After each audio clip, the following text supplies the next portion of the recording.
The National Desk, America's News Now.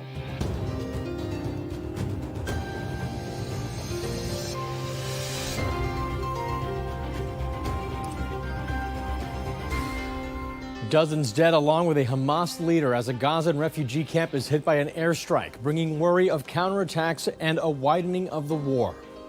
We assess that the actions of Hamas and its allies will serve as an inspiration, the likes of which we haven't seen since ISIS launched its so-called caliphate several years ago. Evacuation orders remain in effect as wildfires in Southern California continue to force people from their homes. And consumer confidence, how much more Americans are spending. This is the National Desk, America's News Now. I'm Eugene Ramirez in northern Gaza right now. A refugee camp in Jabalia was hit by an airstrike today. According to the Gaza Health Ministry, as many as 20 homes were destroyed, dozens were killed, and hundreds of people were injured. A local Indonesian hospital says many of the casualties were women and children. The Israeli Defense Force confirming that they were behind that strike at the refugee camp. They claim the target was a senior Hamas commander who helped plan the October 7th attack, who they say was hiding among the civilian population. IDF promised to release more information about that attack, while also saying they took control of a Hamas military compound in Jabalia today, killing 50 militants. All of this coming as Israel continues its expanded ground raids further into Gaza. The IDF reports that they struck about 300 Hamas targets in the past day and killed another Hamas military commander who they claim directed the massacre at two of the kibbutzim that were attacked on October 7th. Israel also said there's no deal in sight for the more than 200 hostages held by Hamas. Now, on Israel's northern border, they exchanged fire with Hezbollah militants. As many as 50 militants have been killed, but Lebanon's foreign minister said there is pressure to keep Hezbollah from starting an all-out war. But that pressure must apply to Israel as well. Fears of a larger war continue now as Iranian-backed Houthi rebels in Yemen declared war on Israel, firing rockets and a series of drone attacks at the southern city of Eilat, all of which were defeated by Israel's Air Force and Aero defense system. Now, this is now the third round of attacks against Israel, and they've vowed further strikes, increasing the possibility of a wider regional war brewing now. Meantime, on Capitol Hill, Secretary of State Antony Blinken and Defense Secretary Lloyd Austin testified before the Senate Appropriations Committee. But before they could finish their opening statements, pro-Palestinian protesters interrupted the hearings. Not in the face of Russia's aggression against Ukraine. Not in the face of an intensifying strategic competition in the Indo-Pacific and around the world.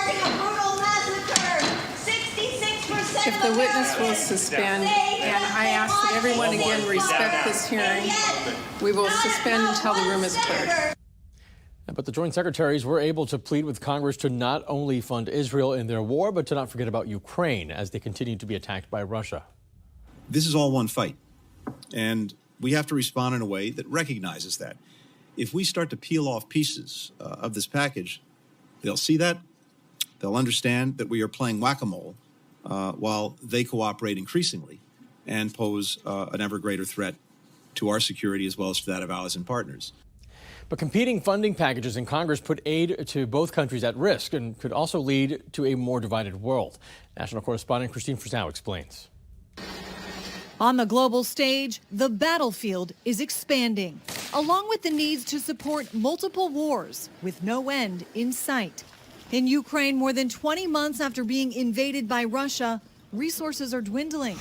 And a brand new war in the Middle East, as Israel seeks to destroy Hamas following the October 7th massacre, launching multiple attacks inside Gaza, where the terror group is based. Like Israel, Ukraine was the victim of an unprovoked attack by a repeat violent offender. Those battles front and center in Washington, with a push for Congress to approve a $105 billion aid package for Ukraine, Israel, Taiwan, and also the border. This is all one fight. Secretary of State Antony Blinken and Defense Secretary Lloyd Austin appearing together on Capitol Hill to make the case the actions taken by Washington now will determine the security of the world for generations to come. And only firm American leadership can ensure that tyrants and thugs and terrorists worldwide are not emboldened to commit more aggression and more atrocities. More aggression, which they argue could lead to Russian President Putin going after a NATO country next, which would in turn draw the United States in. America does not have the luxury of burying our head in the sand or leaving our friends to fend for themselves. That largely bipartisan show of support stands in sharp contrast with the mindset on the other side of the Capitol. The Republican majority in the House has just put forth a standalone bill to provide aid to Israel. There are lots of things going on around the world that we have to address, and we will. But right now, what's happening in Israel takes the immediate attention, and I think we've got to separate that and get it through. That pushback against aiding Ukraine comes amid growing skepticism from Americans. An Economist YouGov poll last month showing 52% of those surveyed said military aid to Ukraine should be stopped entirely. A mountain of challenges worldwide bringing increased pressure to Capitol Hill. I'm Christine Frizzau reporting. Now, as the war in the Middle East rages on, terror threats could bleed into the United States. That's the warning today from FBI Director Christopher Wray testifying before the Senate Homeland Security Committee. Wray and Homeland Security Secretary Alejandro Mayorkas said the terrorism threat has been elevated throughout the entire year of 2023, but the ongoing war in the Middle East is raising the threat of an attack into the U.S. to a whole new level. Here in the United States, our most immediate concern is that violent extremists, individuals or small groups, will draw inspiration from the events in the Middle East to carry out attacks against Americans going about their daily lives. Separately now, a group of Republican senators spoke of their concern at our southern border today, and they focused on the number of migrants who have come to the U.S. in the past 3 years, as well as the number of terrorists who may now be in the country. We know that there have been hundreds or more of people on the terrorist watch list that have been detected at the border, but we don't know how many more, and the Biden administration can't tell you, made it their way safely into the interior of the United States. The senators blame the administration for a surge in illegal border crossings. For the latest news on all of the developments in Israel as it comes in, and as well as our top headlines throughout the day, you can always check us out online at thenationaldesk.com. Happening today, many trick-or-treaters preparing for some serious goosebumps tonight as a cold front sweeps across the country, bringing below-average temps to a large swath of the U.S. Much of the east and parts of the south are nearly 10 degrees below normal today. Around 76 million Americans under frost or freeze alerts this afternoon, and it's also supposed to rain. In parts of the East Coast and the snow in parts of the upper Midwest. Only Florida and some areas in the West will be spared from all that cold. Now, in Southern California, about 4,000 people are under evacuation orders now because of a large wildfire happening in Riverside County. The Highland Fire now covers around 2,200 acres after starting yesterday afternoon. The cause still unknown at this hour. Several buildings have been destroyed or damaged. More than 300 firefighters right now working to contain that fire. Supreme Court justices heard arguments on 2 separate cases concerning the government's ability to block other users online, also including the accounts of public officials. The question will address whether the online forum is personal or a matter of First Amendment speech. These are the first of several social media cases involving any administration's control of content allowed on social media. Meanwhile, Senate Democrats plan to subpoena Republican mega donor Harlan Crow and conservative activist Leonard Leo over their roles in paying for luxury travel for Supreme Court justices. It's another step in lawmakers' efforts to get the bench to adopt an ethics code after reports of justices accepting luxury gifts from partisan donors. Crow's office calls the subpoena politically motivated. A trial in Denver to determine if former President Trump can be blocked from Colorado's 2024 ballot is now in its second day. Now, this case centers around the 14th Amendment's insurrectionist ban. A group of voters filed the lawsuit in September claiming Trump cannot be president again because of his actions on January 6th of 2021. Trump's campaign said that they are, quote, stretching the law beyond recognition. A ban on gun shows at county fairs in California is now blocked. A federal judge yesterday ruled that 2 state laws, one that took effect last year and another that started this year, are not legal. He said the state was violating the rights of sellers and potential buyers. The state senator who wrote the laws called the decision shocking and said it would likely be overturned. Concern now growing after a major cyber attack on a Nevada school district earlier this month. The National Desk's Tiffany Lane confirms that hackers leaked some students' private information. Should parents be concerned that their child's information is potentially part of this leak? Yes, very much so. Tim Timrawi is a cybersecurity expert and founder of Shark Tech, as well as a Clark County School District parent. He says he was able to track online links with student-leaked information allegedly leaked by hackers, including his own child's.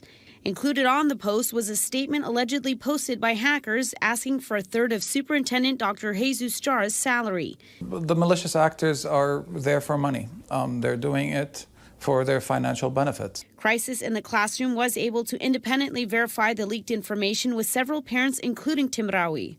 It includes school picture, address, phone number, CCSD sibling and parent information and school email, race, student state ID, student number, among other information. Outside of those we verified with, there were links to different grade levels and thousands of files in each link, as well as a master link. The link with several individual links was sent to me directly by the alleged hackers. Last week, some, including myself, received an email from an alleged student account with the links as well. The message also claimed that it had been 3 weeks since they announced a security breach. Timrawi says this information can definitely be used for harm, including by child predators and those looking to scam people out of money. We are living in strange times right now where information is really being used for social engineering. We have child predators, we have hate crime, we have bullying, cyberbullying, all of those that can be used with also financial compromises. In a statement posted to the Pastebin site last week, people claiming to be the hackers wrote that CCSD had at some point for 6 years, quote, forced students to use their birthday as their password, resetting the passwords back to their birth date each year. And I can corroborate that the password method that they have, the school district has been using, is what they are referencing to. Timrawi and other parents I've spoken to say they should have been told about the extent of the cybersecurity incident by the district so that they could act quickly. This is information that is released about our kids that will haunt them for the rest of their lives. That was Tiffany Lane reporting. Coming up, we're going to break down brand new data revealing changes to Americans' paychecks and how people feel about the U.S. economy. Then we'll show you newly released body cam video from the day the wildfires burned through the town of Lahaina in Maui, Hawaii. And a man is in need of a kidney transplant after almost dying. His family shares his story when we're back in 90 seconds.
U.S. consumer confidence is down for the third straight month. Today, the Conference Board saying that its index dropped from 104.3 in September to 102.6 in October. That measures how people view the economy now and their outlook for the next 6 months as well. Americans continue their year-long spending splurge, though, despite that drop in confidence.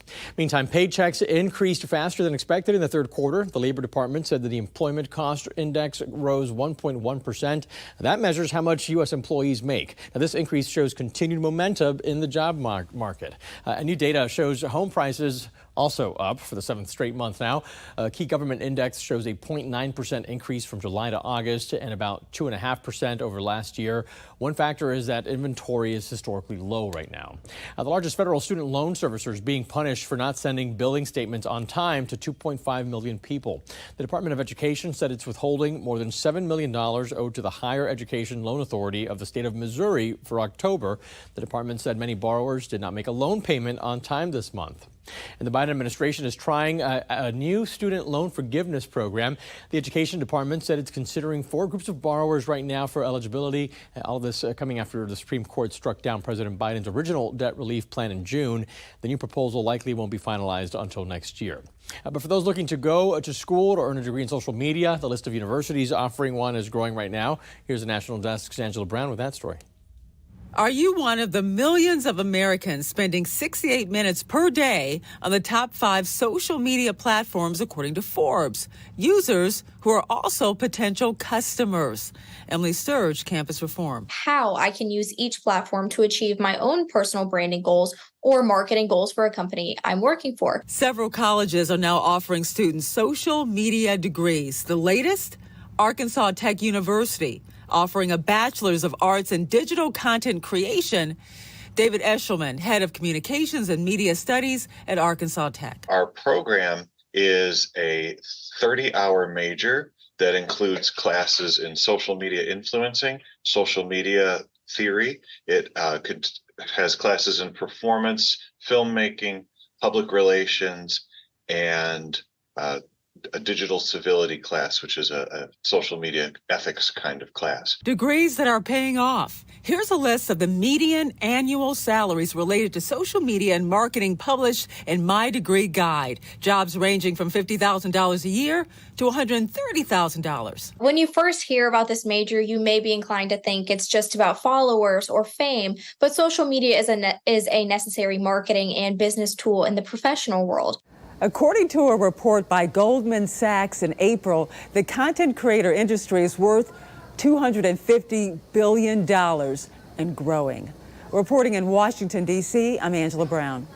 Bud Light sales in the U.S. are dropping. Today, parent company Anheuser-Busch InBev said its overall sales to retailers nearly fell by 17%. In the U.S., Bud Light volumes declined 30% year over year in a recent time period. The beer brand, you'll remember, faced some backlash over a promotional partnership with a trans social media influencer in the spring.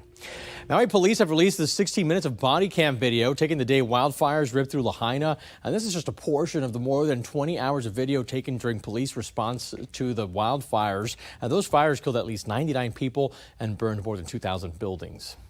Everybody out, everybody out, everybody out, everybody out. Let's go. Let's go. Is that everybody? Come on, Uncle. Let's go. Fire starting up again. This house is going to catch on fire pretty soon. They have propane tanks, so I would get out now. Okay. Is this your house? You know it's coming down, right? We're evacuating people. It's up to you, though. Yeah, okay.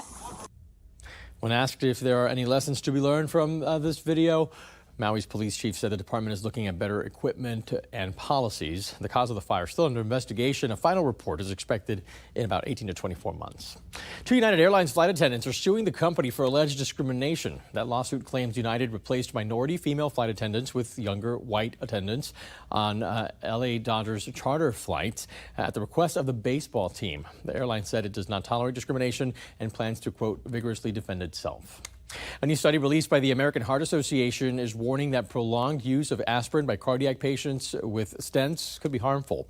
Aspirin is often recommended as a helpful medicine for those with heart problems, but the newest report of 7,500 patients with acute coronary syndrome found patients that stopped taking aspirin after 3 months did not have further complications, and many saw a reduction in the risk of severe bleeding. The AHA is no longer recommending daily aspirin use, especially in older patients. University of Maryland School of Medicine has announced that Lawrence Fawcett, the second person to receive a pig heart transplant, has died. Medical officials said that he seemed healthy after the first month following the experimental procedure, but then showed signs of rejection. He lived for about 6 weeks after the operation. David Bennett, the first to receive the procedure last year, lived about 2 months before passing away. If you're carving up a pumpkin tonight, it's important to know that the insides pack a healthy punch for you. Don't just toss that stuff out. Medical reporter Liz Bonus shares new research that shows just how nutritious those seeds can be. Hey there, everybody. It's really important to remember that the pumpkin is good, but so are a lot of things in the whole pumpkin, such as the seeds. When most of us cut into a pumpkin, we often keep some of the flesh to make baked goods, such as pumpkin pie. But we often toss out a really nutritious part of the pumpkin, the seeds. This according to registered dietitians at the Cleveland Clinic, which provided this video. They're going to have extra protein in them. They're going to have potassium. They're going to have those extra vitamins, just like the actual flesh itself. And what a great way to get extra fiber. And how fun. Put it in hot cereals. Just have it as a snack itself. Those seeds have an oil in them now associated with several benefits, according to a recent analysis of several studies published in the journal Clinical Phytoscience. These include reducing an overactive bladder, providing enlarged prostate relief, and even boosting immunity due to nutrients in them such as iron and magnesium. Well, most of us think about pumpkin seeds or anything else as a seasonal thing. If you clean and bake them for about 15 minutes at about 350 and toss with a little oil and seasoning, you get a crunch that competes with many other sweet treats we pick up this time of year. No tricks. Now, these seeds good all year as a snack, so if you bake a bunch, you can put them in the freezer and keep them fresh. I'm medical reporter Liz Bonus. Back to you. Coming up, what happened after people tried to feed and even hold a bear in a national park? We'll be right back.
We have reporters all across the country in your neighborhoods covering issues that matter to you. We are taking the pulse of America.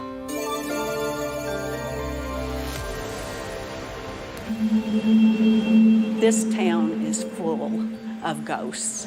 Tandy Floyd is the education curator for the Kentucky Gateway Museum Center. She's studied Maysville's history, including its paranormal history, for about 10 years. The small, sleepy town sits along the Ohio River and was considered part of the gateway to the American West in the 18th century.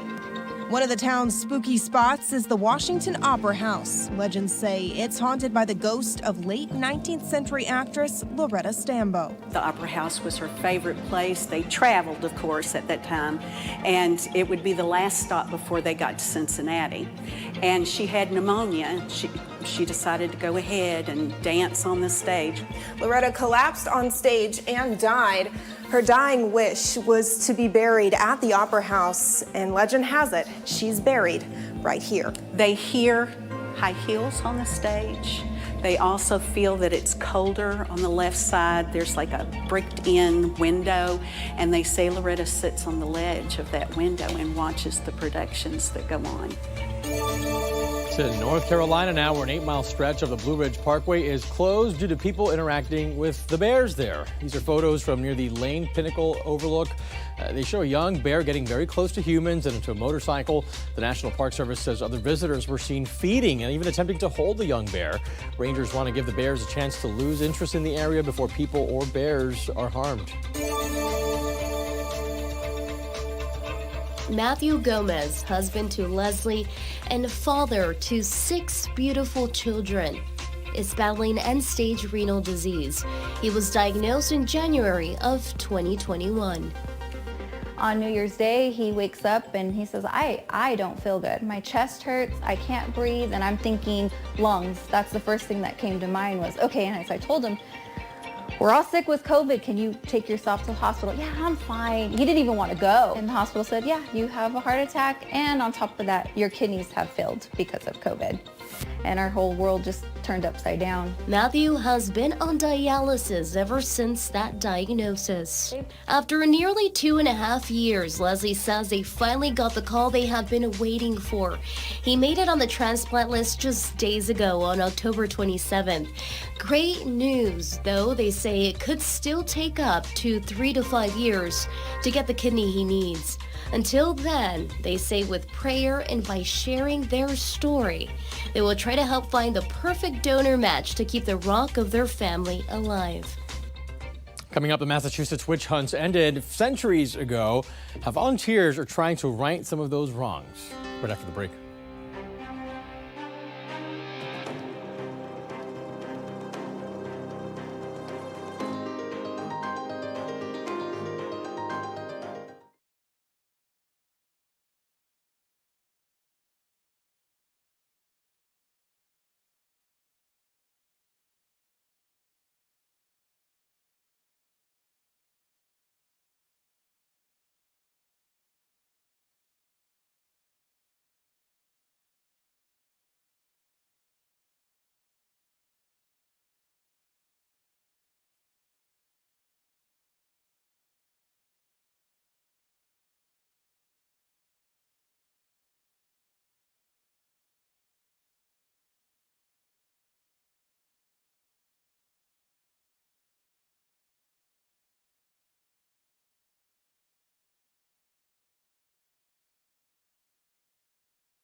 Well, if you're out trick-or-treating tonight, you might see a few witches among other fun costumes, of course. But remember, nearly 4 centuries ago, to be charged as a witch in Massachusetts was a capital offense.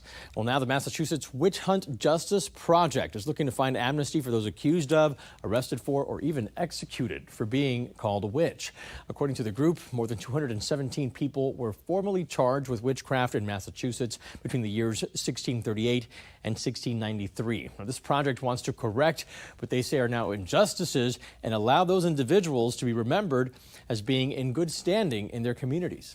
That's going to do it for this edition of the National Desk. We, of course, invite you to join us again this evening for more coverage on America's top stories. Just check your local listings for the evening edition of the National Desk. I'm Eugene Ramirez. Thanks for watching. See you soon.